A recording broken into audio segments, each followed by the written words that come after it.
प्रति संस्था के समस्त पदाधिकारी, समस्त नागरिकगण, साथियों, सबसे पहले तो मैं इस बात के लिए आभार प्रकट कर दूं कि आप लोगों ने इतने वर्षों बाद जो है मुझे अपने आप से मुखातिब होने का एक फिर अवसर दिया।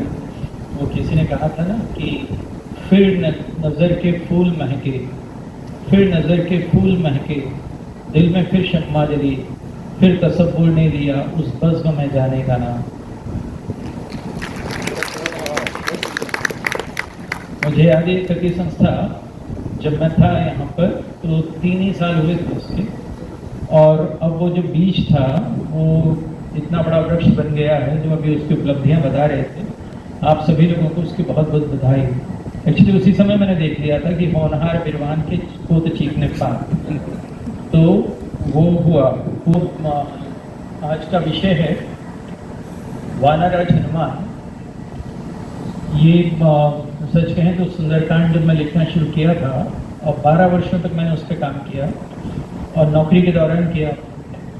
करीब 18 पुस्तकें आई उस पर। मैं सोच रहा था कि वो तो छोटा सा काम होगा, मैं एक 500 पेज की पुस्तक लिखूंगा और मेरा कार्य पूरा हो जाएगा, लेकिन वो तो हनुमान जी की पूंछ निकला करे और 18 वॉल्यूम्स आए उस पर। उसके बाद जो है फिर मेरी पत्नी ने कहा कि शिव परिवार जो है उस पर भी काम करवाओ, तो फिर गणेश जी पर एक पुस्तक इतनी मोटी सी आई, गणेश अलग अलग गणनाएं। फिर एक अपराजिता करके देवी पर पुस्तक आई, और फिर जो है देवादिदेव करके अभी पिछले साल पुस्तक आई है जिसमें सिर्फ 3 शब्दों पर है, 552 पेज की पुस्तक, जिसमें शिव जी के 3 नाम, पशुपति, श्मशानवासी और नटराज, उन पर चर्चा है। तो और अपने हनुमान जी तो जो हैं वो एकादश रुद्र अवतार हैं, तो इसलिए जो है मुझे वो उस संदर्भ में भी लगातार याद आते हैं। विषय का नाम जो है वानरराज हनुमान हम लोगों ने चुना। वो यूं हुआ कि सुंदरकांड के आरंभ में 3 छंद हैं। न्यूटन की गति के 3 नियम हैं।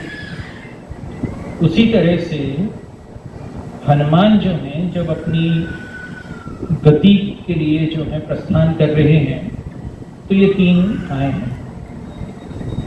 ये 3 छंद जो हैं आप यदि देखेंगे तो आराध्य, आराधना और आराधक, भगवान, भक्ति और भक्त, उनके बारे में है। पहला जो छंद है वो राम की स्तुति है, दूसरा भक्तिम प्रयच्छ रघुपुंगव निर्भराम में के माध्यम से वो निर्भरा भक्ति की बात करते हैं, और तीसरे में जो है ये अतुलित बलधामम वाली जो है वो हनुमान जी की है, जो कि राम के उससे उनसे बड़े भक्त कौन होंगे, जो अभी कलेक्टर साहब बात कर रहे थे कि वो उनके आराध्य से भी यदि अधिक नहीं तो समकक्ष तो है। तो उसका मतलब है कि उस रूप में हम लोग इनको देखते हैं, और जब हम देखते हैं तब भी उस रूप में देखने के बावजूद हम लोगों को हनुमान का जो ये वानर राज वाला स्वरूप है उस पर थोड़ा ध्यान देना चाहिए। यानी मैं नहीं कह रहा कि उनको सिर्फ जो है आप वानराणाम मधीशम की तरह देखें, क्योंकि उसके आगे और उसके पीछे बहुत सारे विशेषण हैं जो कि अतुलित बलधामम हेम शताब्देयम धनंजन कृशानम ज्ञान नाम अग्रगण्यम सकल गुण निधानम, और इस तरह के बहुत सारे विशेषण हैं। फिर भी जो है इस वानराणाम मधीशम शब्द पर मैंने ध्यान दिया। तो वो क्यों दिया? क्योंकि जो है इस बीच जो मैंने जितना भी हनुमान के बारे में, जितना भी भारतीय परंपरा के बारे में जो विदेशों में लिखा जा रहा है उस पर जरा ध्यान देना शुरू किया। और यहाँ पर जो है मैं कोई राम कथा कहने नहीं जा रहा।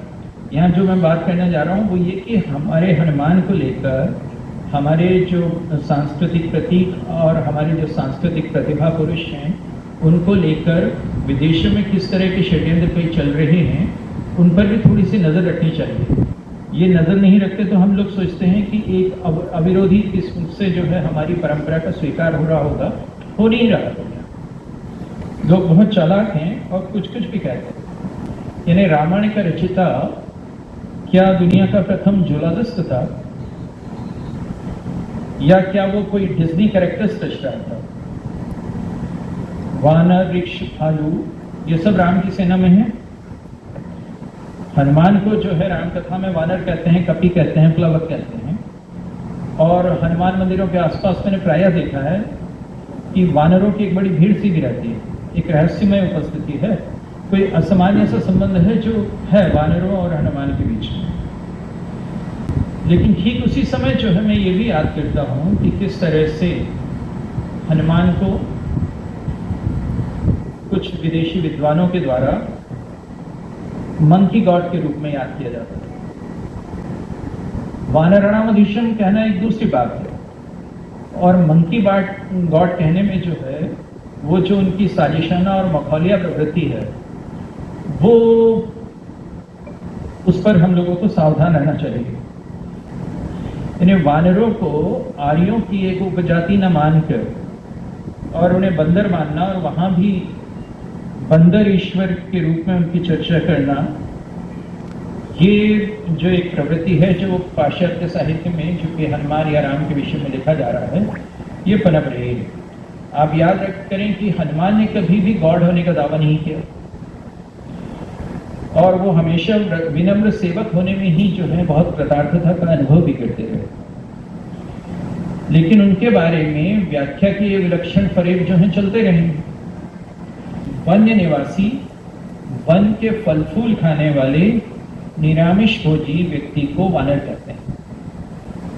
संस्कृत शब्दार्थ कौस्तुभ है, यदि आप उसको पढ़ो तो उसमें आता है वने भवम फलादिकम ग्रहति। तो और आटे का यदि संस्कृत शब्दकोश पढ़ें तो उसमें आता है कि वानम वन संबंधी फलादिकम रात्रि गहति।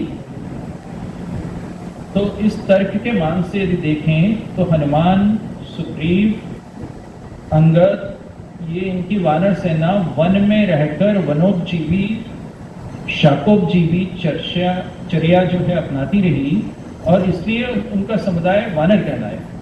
और आज भी देखें तो बहुत सारे ऐसे समाज हैं जो कि वन में रहते हैं, भले ही हमारे इंडियन फॉरेस्ट एक्ट ने उनको वन से उत्पादित कर दिया। हनुमान हैं, यदि ये वो अंग्रेजी व्याख्या के अनुसार बंदर वाले वानर हुआ करते तो इनके सारे नामों के जो हैं इसी तरह के होने थे। लेकिन उनको कभी अनिल कुमार कहा गया, कभी उन्हें अंजना सुत कहा गया, कभी अनिलात्मज कहा गया, कभी अंजनी, संकट मोचन, वायुपुत्र, ऐसे सारे नाम रहे उनके। वो सारे नाम जो हैं बंदर वाले जो नाम से कोई संयोगिक पर्याय भी नहीं रखते हैं किसी तरह का। कहीं ये है बात कि स्वयं सुग्रीव के भाई बाली को जो है परम तेजस्वी और परम प्रतापी वानर तो कहा गया, लेकिन ये भी उसमें जोड़ा गया है कि वो देवराज इंद्र का पुत्र है। तो ये हम लोगों को कहीं ध्यान में रखना चाहिए कि इनकी जो उत्पत्ति है वो एक तरह की देवोत्पत्ति है, और उस देवोत्पत्ति को ध्यान में न रखकर हम लोग जब हनुमान के बारे में चर्चा करने लगते हैं तो उस पूरे जो कहना चाहिए कि उस पूरी प्रतिभा को जो कि बचपन से ही इतनी प्रबल थी, उस पूरी प्रतिभा का उसका पूरा संदर्भ जो है वही भूल जाते हैं। यानी हनुमान जो हैं उनकी जो नैसर्गिक प्रवृत्ति है, उनकी जो विलक्षण शक्ति है और उनकी जो बौद्धिक प्रखरता है, वो इस एक शब्द के आधार पर घटा दी जाती है। ये वो व्यक्ति है जो सूर्य की ओर बचपन में ही उड़ चुका है और संपाति की तरह इसने अपने पंख नहीं जलाए। ये जो इसका बचपन का कौतूहल बढ़कर संकट मोचक का रूप ले लेता है, उस पर कभी ध्यान देने चाहिए। उनकी वो जो बाल क्रीड़ा थी वो क्या थी? वो बाल क्रीड़ा जो है वो उनकी जबरदस्त जिज्ञासा का प्रतीक थी। वो ज्ञान की भूख थी जो कि सूर्य को मुख में रखने की कथा से रूपायित थी। वो एक मेटाफर है, वो एक रूपक है। लॉक ने ये कहा था कि बच्चों में जिज्ञासा जो है वो ज्ञान के लिए भूख मात्र है। Curiosity in children is but an appetite for knowledge. तो ज्ञान से प्रकाश मिलता है, गर्मी नहीं मिलती, लाइट मिलती है, हीट नहीं मिलती। और इसलिए कथा में कहा गया कि सूर्य ने उन्हें जलाया नहीं। भारत में जिज्ञासा का दंड यूं नहीं मिलता जैसा कि हमारी पश्चिमी परंपरा में मिलता है कि जहां आदम और हव्वा ने यदि जिज्ञासा की ईडन के बगीचे में, और ईडन के बगीचे में जिज्ञासा के प्रतीक स्वरूप उन्होंने जो है वो ज्ञान का फल जो है चखना चाहा, तो उसका परिणाम ये हुआ कि उनका स्वर्ग से निष्कासन हो गया। उसका परिणाम ये हुआ, उसका दंड उनको ये मिला कि वो सीधे धरती पर पटक दिए गए, फेंक दिए गए। भारत में जिज्ञासा शाप को आमंत्रित नहीं करती। भारत में जिज्ञासा जो है वो वरदान को संभव करती है। और हनुमान को बहुत सारे वरदान मिलते हैं उस एक कथा के संदर्भ में। इंद्र अपना वज्र देते हैं, शिव अपना ब्रह्मास्त्र देते हैं उन्हें। तो वो बात है कि उन्होंने सेब को नहीं सूर्य को मुख में रखा, ऐसा कथा बताती है एक रूपक की तरह। लेकिन वो ये भी कहती है कि बचपन से ही जो भारी इंक्विजिटिव आदमी हैं, भारी जिज्ञासु आदमी हैं, ये उस हनुमान की कथा सौंपाने का है जो इसी मेटाफर में आगे चलकर सूर्य को अपना गुरु बनाए।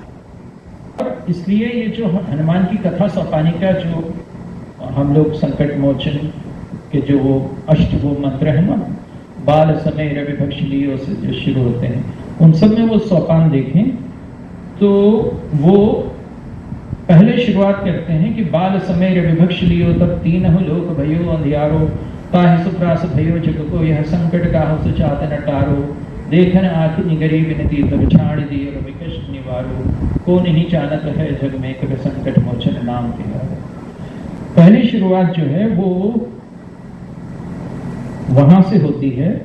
और फिर ये व्यक्ति जिसमें इतनी जिज्ञासा है कि वो सूर्य के पास तक भी चला जाए ज्ञान प्राप्त करने के लिए, उनको गुरु बनाकर, यही व्यक्ति जो है उस सोपान को भी संभव करता है कि जहां उसे इविल का लोकस पता करना है। उसे पता करना है कि इविल, बुराई, पाप का प्रतीक पुरुष किस लंका में बैठा हुआ है, कहां है। तो ये जो है सत्य की शक्ति की ओर जो है जाने का जो आशीष मिला है,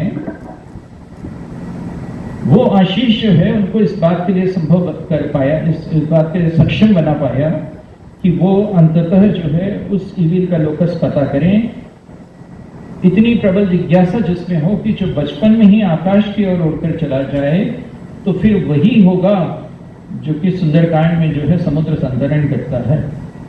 यानी शेक्सपियर ने कहीं कहा है ये कि ज्ञान वह पंख है जिसको लगाकर हम स्वर्ग की तरफ उड़ते हैं, आकाश की तरफ उड़ते हैं। Knowledge is the wing where with we fly to heaven. हमारी जो है प्रतिदिन हजारों हेक्टेयर कांतार भूमि कम करती हुई दुनिया में उस दिव्यता की स्मृति के क्या मायने हैं, वो कहीं हम लोगों को समझना होगा।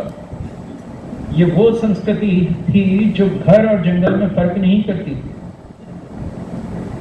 ये वो संस्कृति थी जो जंगल को ही घर मानती थी हनुमान के रूप में।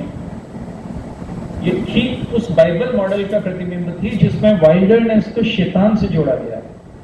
यानी एक बहुत दिलचस्प बात है, उन्होंने जो है अपने पश्चिमी पाठक के रूप में हमारे शिव की छवि जो है इस तरह से प्रस्तुत की थी कि जैसे वो जो है किसी शैतानी जो है आत्माओं का कोई स्वामी हो, लॉर्ड ऑफ बीस्ट। ये खेल खेले गए। और इसी तरह से मुझे लगता है कि आज यदि कोई सुंदरकांड जैसी चीज पश्चिमी दुनिया में होती कि जहां सीता है और हनुमान है, तो पश्चिमी कल्पना जो है वो ब्यूटी एंड द बीस्ट से ज्यादा नहीं बढ़ती।